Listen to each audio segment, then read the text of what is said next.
You're very good, Nick, there. Not too bad, considering it's only one frame. And it actually started from the break for you almost, didn't it?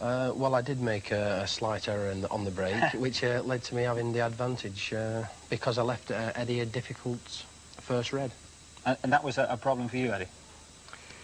Well, it was a problem in as much as I don't think it's the sort of shot that I'd fancy David first walked to the table, because not only was I hard up the cushion, I was forced to play the red slowly across the table to make sure that I'm on the black.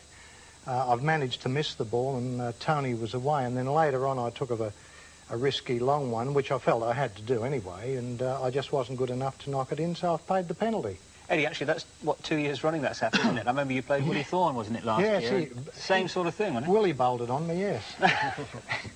Oh, yeah, I've enjoyed those two matches. Mind you, David, I've enjoyed my... I've enjoyed my time in pot black, and I suppose I'd have to say I've had my share of good luck in pot black. I'm not complaining. Well, let's take you back. I don't know whether you remember it, Tony, actually take you back to 1973, Eddie, because it's all that time ago that you actually made the biggest break that still stands in pot black. What do you remember about that? Well, I didn't look quite as young as I do now, David. A bit of a think here. Yes, well, the path to the black is not easy, you see. There's reds on, but it's working the colour out. There's at least 4 reds that I can pocket, but it's getting onto a colour. It was the sort of situation as well, David, that you wouldn't want to miss one from there, because it could cost you the game.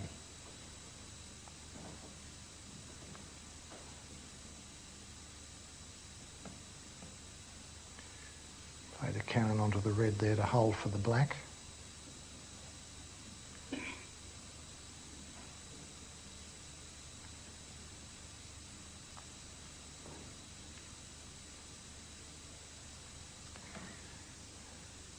Do you feel here you had a big break on? Oh yes, I could see it from the word go, and the reason that I'm moving this red, I've got in behind this red fairly quickly too, because it has the path of the black from its spot to that pocket partially cut off, so it was a good thing to move it out of the way. Now the black is absolutely clear to both pockets.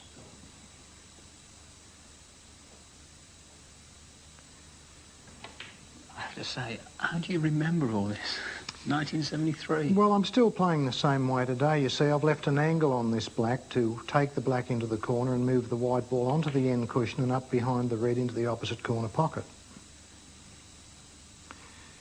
My technique has always been, I've always been a centre ball player on the white ball, David, because I maintain that if you're getting on the right side of the ball each time, you're never off the centre of the white ball. You don't have to be. It's only when you get out of position that you have to use side. And of course, the top players of the day that I was playing against in those days, nobody left their white ball very far from the next ball. The idea was to stay in on top of the balls.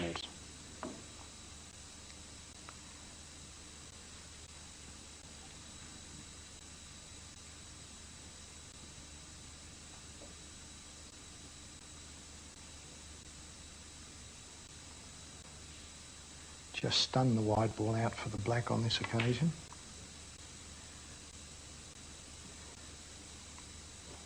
Could have gone a little further there. I underdid that. I've left it more difficult than it should have been. You can see that I'm overreaching now.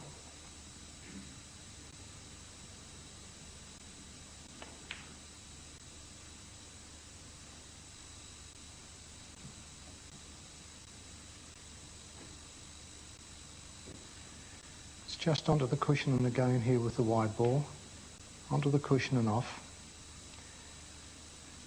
2 things in mind, really, playing like this. It's just where you strike the white ball with the tip of your cue and the speed that you play the shot. Where you strike the white ball with the tip of your cue will dictate to the white ball the line that it's going to go away from the object ball on, and the strength of the stroke or the speed of the stroke or the power of the shot, whichever way you call it, that will determine how far the white's going to travel.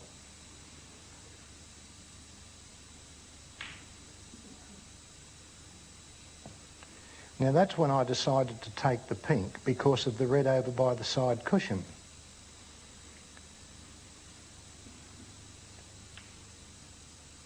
that was a very easy path to my main aim here was to clear the table.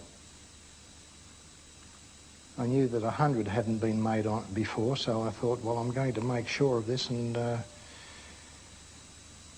mean, there's the winning of the frame as well.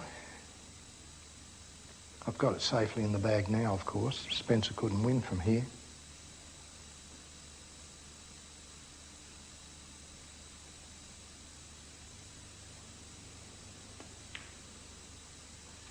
No need to hit them hard, is there, as long as you hit them straight?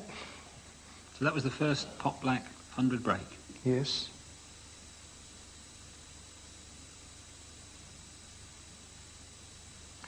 Now, I've pushed that white ball through onto the cushion and off to purposely leave an angle on this black to bring the last remaining red out off the side cushion. I'm a little bit unlucky here because I passed right behind the red, and in not hitting it, the white ball finished up by the balk line, or further down the table than I intended to see. I just missed the ball there. There's John. I wondered where he got to. Looking remarkably young. Young and handsome, wasn't he? I think he was enjoying this. I'm going... Oh, look at me going crooked myself for that shot I've just played. Funny I should do that. End of break.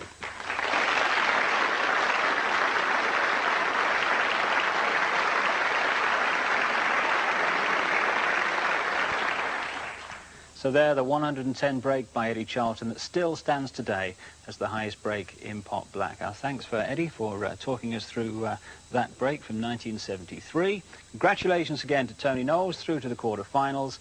And in the next pot black, two very familiar names indeed. Ray Reardon, the first winner of pot black back in 1969 against Alex Higgins. Till then, good night.